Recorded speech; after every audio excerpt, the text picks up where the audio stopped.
उसमें श्रद्धा नहीं थी। वो तो कोई मिले और मैंने उनकी बात टालने के लिए मैंने हाँ कर दिया। कुछ ज़मीन तो देख हो जाएगा। इन्होंने वो 4 चर्च लेन वाली ज़मीन किसी ने बताई। एक अग्रवाल बाबा के भक्त थे, वो कॉन्ट्रैक्टर और कुछ सिविल इंजीनियरिंग जानते थे। तो उनको ये हुआ है, जब दादा थे जीवित तो शाम को एक पुस्तक पढ़ते पढ़ते सोए थे और सुबह उठे, वो पढ़ रहे होंगे, कोई एक पुस्तक थी, सुबह उठे तो उसमें राम नाम लिखा हुआ। पूरी पुस्तक में? पूरी में नहीं, पुस्तक में लिखा है।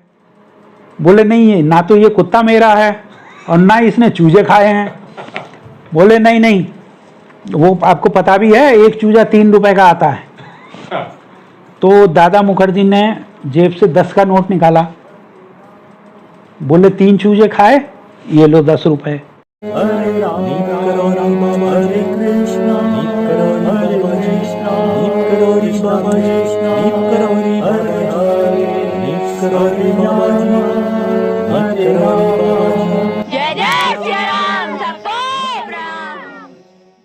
थोड़ी लिखा है कि मैं ब्राह्मण परिवार का हूँ।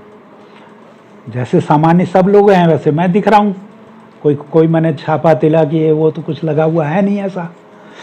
तो फिर बोले तू तो गायत्री करता है रोज स्नान के। तो वो बात भी फिर अचंभित करने वाली थी कि मैं गायत्री करता हूँ। तो उन्होंने कहा, बाबा ने, जो उनको बाबा मिले, जो संत मिले, उन्होंने कहा कि तू जब गायत्री करता है तो तभी एक माला कर लेना इसकी। और वो पीछे पड़ गए। तो बोले मैं बिना कोई अंदर से इच्छा के बिना भी मैंने उनसे पीछे छुड़ाने के लिए, अच्छा ठीक है बता दो। तो उन्होंने मंत्र दिया। घूम घाम के जब घर पहुंचे, बताया अपने घर के बड़े लोगों को कि आज ऐसी ऐसी घटना हुई। तो उन्होंने, बोले खास तौर से उनकी माँ ने कहा कि तुम बहुत भाग्यशाली हो, इतने पवित्र स्थान पर गंगा जी के किनारे दक्षिणेश्वर मंदिर में, और तुम्हारे बिना चाहे हुए मंत्र दिया तुमको। लेकिन ये सब बातें भी आई गई हो गई। दादा बोले मैं तो पता नहीं कभी किया नहीं किया, कोई मुझे उसमें श्रद्धा नहीं थी।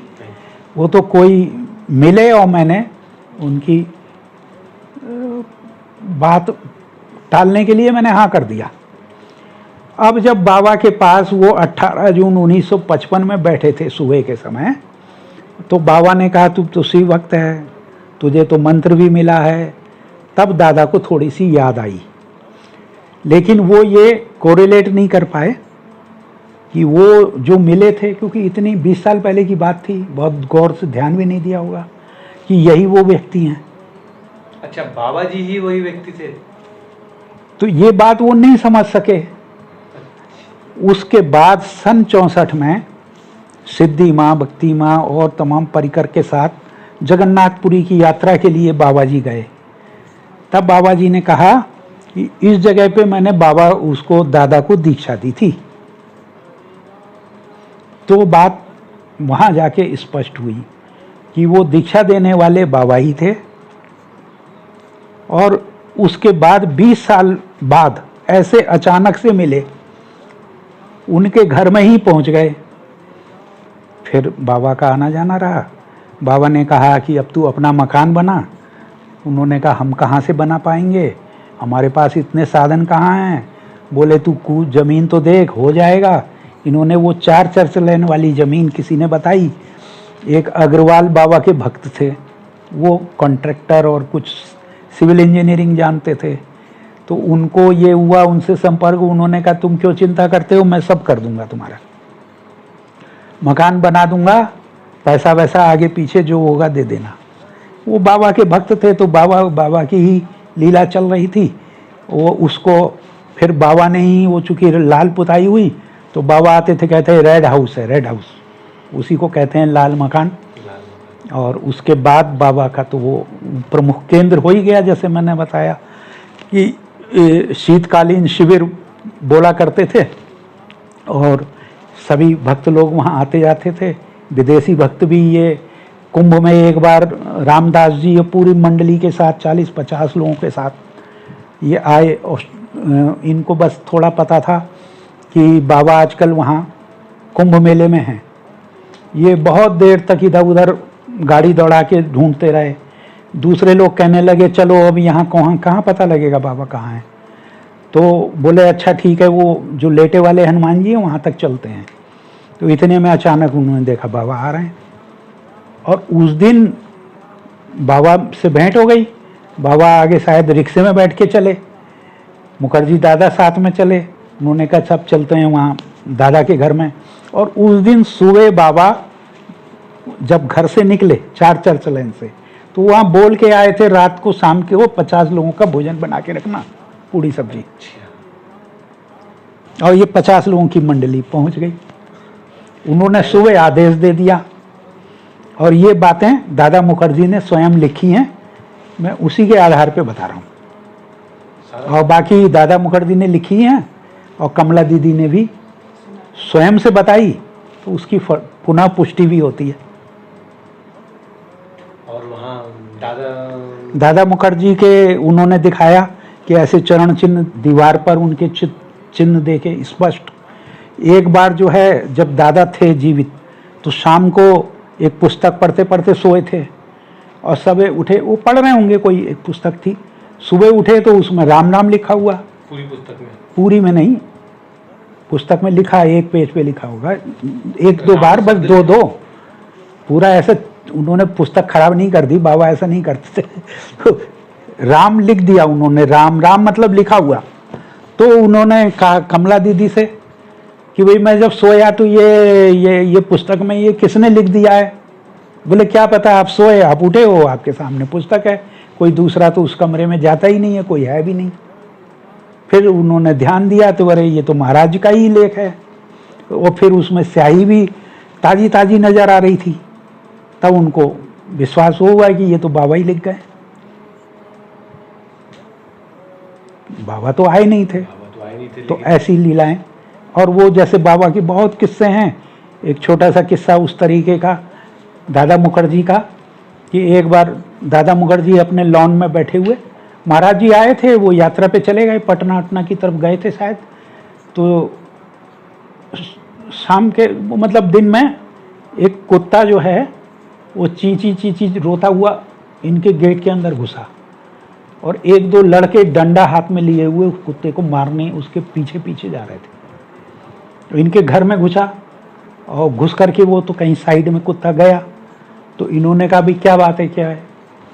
बोले ये आपका कुत्ता जो है हमारे चूजे खा गया, बिल्ली के नहीं, मुर्गी के चूजे ये खा गया है। बोले नहीं, ये ना तो ये कुत्ता मेरा है और ना इसने चूजे खाए हैं। बोले नहीं, वो आपको पता भी है, एक चूजा 3 रुपए का आता है। तो दादा मुखर्जी ने जेब से 10 का नोट निकाला, बोले 3 चूजे खाए, ये लो 10 रुपए। तो वो टटोलने लगे कि भाई 1 रुपया वापिस करना है, 3 या 9। तो बोले नहीं तू रख ले, चाय पी लेना। और वो 10 रुपए लेके वो चले गए। थोड़ी देर बाद कुत्ता भी, वो दादा मुखर्जी का तो नहीं था, वो स्ट्रीट डॉग कोई इधर उधर से आया हुआ कुत्ता था।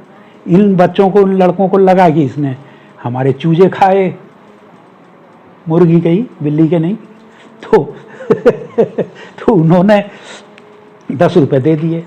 अब कुछ दिन बाद बाबा लौटे, ट्रेन से आए, दादा उनको ट्रेन में लेने गए। ट्रेन में लेने गए और आए तो रिक्शे में दोनों बैठ के आ रहे थे। रिक्शे में बैठे बैठे बाबा ने कहा मुखर्जी दादा से, तुमने उस दिन बड़ा अच्छा काम किया। बोले किस दिन, कौन सा अच्छा काम? क्योंकि अब वो पूछ रहे हैं क्या मालूम क्या, वे बाबा तो थे नहीं। वही जो तूने वो कुत्ते के चूजे जो है उसको 10 रुपया दे दिया, तो तुमने बड़ा अच्छा काम किया। वो कुत्ता तुम्हारा नहीं भी था और तभी तुमने उसे दिसी, तुमने बहुत अच्छा काम किया। तो अब ये दादा मुखर्जी, ये संदेश देने की बात है, उनको उससे लग गया होगा कि भाई ये कहीं भी रहते हैं लेकिन इनकी निगाह हमारे ऊपर रहती है। तो जो कहा जाता है कि बाबा सबको देख रहे हैं और सब की करनी देख रहे हैं, तो इसलिए व्यक्ति यही समझे, बाबा कहो चाहे भगवान कहो, जो भगवान सबको देख रहा होता है। जोशी जी ने एक बात बताई थी कि बाबा जिसको भी मिले, जिसके ऊपर कृपा हुई, तो उसके जन्मों जन्मों का पूरा कर दिया। जैसे पूर्णानंद तिवारी जी, दादा मुखर्जी हो गए, एक दो बहुत सारे ऐसे भक्त हैं कि ये तो चलते रहा फिर। तो सब लोग अपने अपने स्तर पे काम करते रहे। तो बाबा जी के अनन्य भक्तों में जीवन बाबा भी एक भक्त रहे हैं, के शाह की तरह, ये दादा मुखर्जी की तरह। तो उनके बारे में भी थोड़ा बहुत अगर मैं ये शब्द इस्तेमाल करूं, क्योंकि मैं साहित्य का विद्यार्थी हूं, मैंने आपने कई पीएचडी भी किया है मॉरिशस के साहित्य पे, इसलिए मैं कुछ ना कुछ नई टर्म भी मेरे अंदर से निकल आती हैं। जैसे रामदास जी को मैंने अमेरिका में बाबा का राजदूत, ये मेरे मन से भावना उठी कि वो बाबा के राजदूत रहे हैं। बाबा के विदेशी भक्तों को आकर्षित करने के केंद्र बिंदु रामदास रहे पहले। बिल्कुल। यद्यपि भगवान दास वगैरह और पहले थे, लेकिन सक्रियता जो ताओस में मंदिर बनाया और फिर वहाँ वो भजन कीर्तन सत्संग आश्रम जिस तरीके से चलाया और चल रहा है आज भी। यहाँ तक कि जर्मनी में उल्म एक जगह है, ये म्यूनिक के 120-25 किलोमीटर दूर है, बहुत भव्य आश्रम है, नीम करौली महाराज आश्रम उसका नाम है। और दुर्गा मई माँ वहाँ की अभी हैं। उन्होंने रामदास की बी है नाउ किताब पढ़ी, वो म्यूनिक रहती थी, म्यूनिक में हमारी बेटी दामाद रहते हैं, उस संदर्भ से भी मैं जानता हूँ। तो म्यूनिक में उन्होंने सन 73 से पहले 71 या 72 में वो किताब देखी। उनको प्रेरणा, मन में इच्छा पैदा हुई कि हम दुर्गा मई। हाँ, तो बात ये हो रही थी कि जीवन बाबा उनकी भक्त मंडली के अभिन्न अंग थे। और कौन कौन थे? जैसे सिद्धि माँ हुई, के शाह हुए, इधर में भक्ति माँ हुई। किस्सा आपने पढ़ा होगा, पुस्तकों में है कि वो नाई के पास दाढ़ी बनवा रहे थे। नाई जो परेशान था, बोले क्यों परेशान है? बोले मेरा लड़का घर से भाग गया है। तो एक तरफ की वो दाढ़ी बना चुका था साबुन, एक तरफ साबुन। भक्त पे कोई समस्या होती थी तो वहाँ पहुँच जा करके, बाद में कभी भेद खुलता कि बाबा आए थे वहाँ। तो उनकी लीलाएं। अब हम आ जाते हैं अपने जीवन।